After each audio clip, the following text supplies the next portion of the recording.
ඉගෙන ගන්න බොහෝ දෙනෙක්ට තියෙන අභියෝගයක් තමයි පාඩම් කරද්දී නිදිමත එන එක. ඉතින් අපි සාම්ප්‍රදායිකව නම් අහලා තියෙනවා වතුර බෙසම කකුල දාන් පාඩම් කරන්න. හැබැයි අපි මේ වීඩියෝ එකෙන් කතා කරනවා සාම්ප්‍රදායික ක්‍රම වලින් බැහැර වෙලා විද්‍යානුකූලව අපිට මොනවාද මේ පාඩම් කරද්දී එන නිදිමත මගහැරව ගන්න කරන්න පුළුවන් දේවල් කියලා. ඉතින් එහෙනම් අපි යමු වීඩියෝ එකට.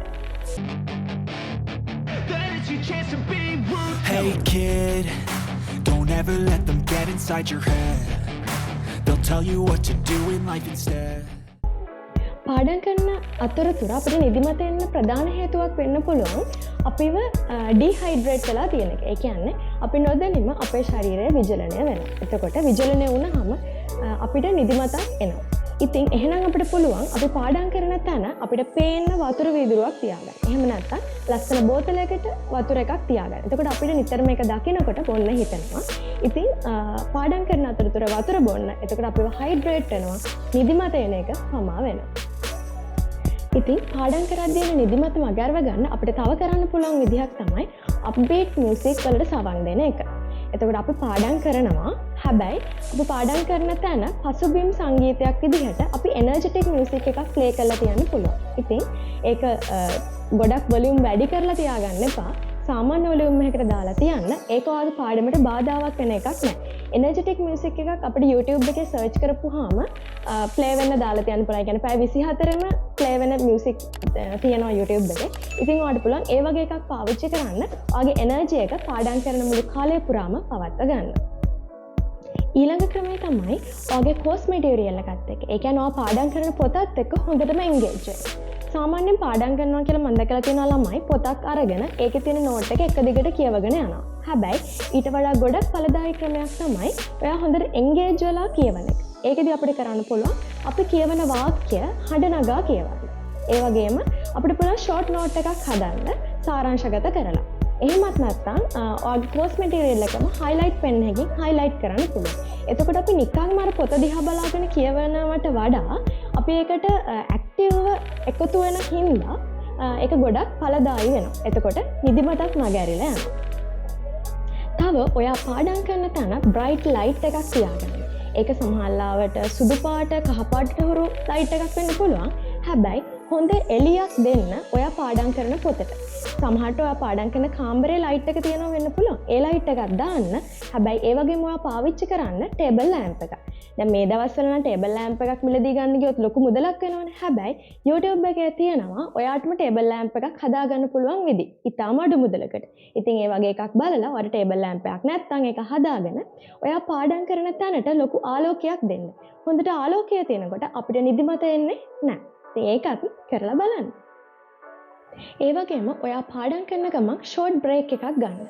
එතකොට ඒ කියන්නේ පැයක් ගණන් එක දිගට පාඩම් කරගෙන යන්න එපා. එහෙම කරගෙන යද්දී ඒක බෝරින් වෙනවා, නිදිමත එනවා. ඉතින් ඔයා සාමාන්‍ය විනාඩි 25ක් විතර 20ක් 25ක් විතර පාඩම් කරලා විනාඩි 5ක විතර බ්‍රේක් එකක් ගන්න. ඒ බ්‍රේක් එකේදී ඉන්න තැනින් පොඩ්ඩක් නැගිටලා අතපය විහිදවලා වටයක් ඇවිදලා ඒ වගේ පොඩි ඔයාගේ බොඩි එක ඇක්ටිව් කරගන්න. එතකොට ඔයාට නිදිමත ඒගෙන ආව නම් ඒ නිදිමත නැතු වෙනවා. ඒ වගේම ඔයාට කරන්න පුළුවන් පොඩි ස්නැක් එකක් ළඟින් තියාගන්න. හැබැයි හොඳට මතක තියාගන්න ඒක ගොඩක් ලයිට් ඒ කියන්නේ සැහැල්ලු ආහාරයක් වෙන්න ඕනේ. ඒකට ගොඩක් හොඳයි පළතුරු වගේ දෙන්න.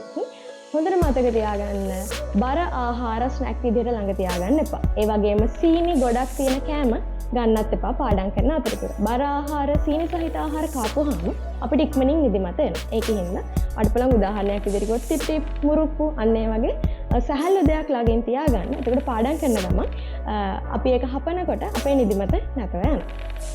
පාඩම් කරද්දී පාඩම් කරන ඉරියව්ව වෙනස් කරන එකත් ගොඩක් උදව් වෙනවා. එතකොට ඔයා හරිම සුව පහසුවෙන් කම්ෆර්ටබල් විදිහට ඉඳගෙන පාඩම් කරොත් ටික වෙලාවක් යද්දිම ඔයාට කම්මැලිකමක් නිදිමතක් එන්න පුළුවන්. ඒකින්ද පහසුවෙන් ඉන්නත් එපා. සාමාන්‍ය පහසු විදිහකට ඉඳගෙන පාඩම් කරන්න.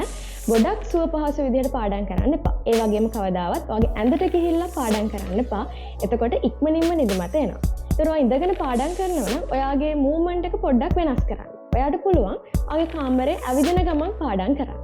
තව හොඳ විදිහක් තියෙනවා. ගෙදර ත්‍රෙඩ්මිල් එකක් තියෙනවා නම් ඒකේ පොඩ්ඩක් වෝක් එකක් දාන ගමන් පාඩම් කරන්න. අන්න ඒ වගේ අපි ඇක්ටිව් මූව්මන්ට් එකක් තියාගෙන ඉන්නවා නම් අපේ නිදිමත ඉබේම නැති වෙලා යනවා.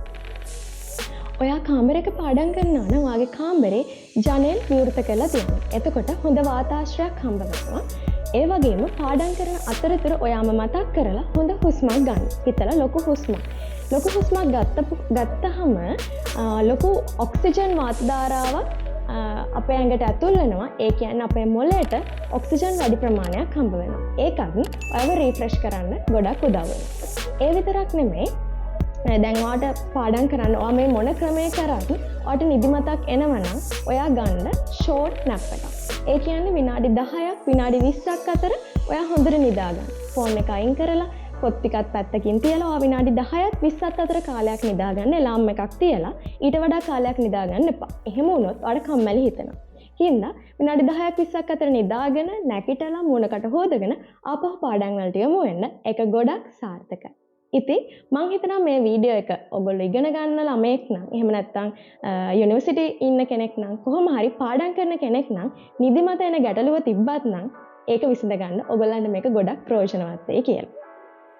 ඉතින් ඔයා ඉගෙන ගන්න කෙනෙක් නම් ඔයාට ස්ටඩි ලයිෆ්ස්ටයිල් එකකට එන්ටර් වෙන්න පුළුවන් විදිහට අපි ඉස්සරහට වීඩියෝ ගේන්න බලාපොරොත්තු වෙනවා විවිධ කැටගරි වලට අදාළව. ඉතින් පාඩම් කරන්න අපිට පාවිච්චි කරන්න පුළුවන් ටිප්ස් ඒ වගේ ගොඩක් දේවල්. ඉතින් අපේ channel එක subscribe කරන්න, මේ වීඩියෝ එකට comment එකකුත් දාන්න, like කරන්න, ඒ වගේම bell icon එකත් click කරලා තියාගන්න. අපි මේ වගේම තවත් හොඳ වීඩියෝ එකකින් හමු වෙමු. සුබ දවසක්.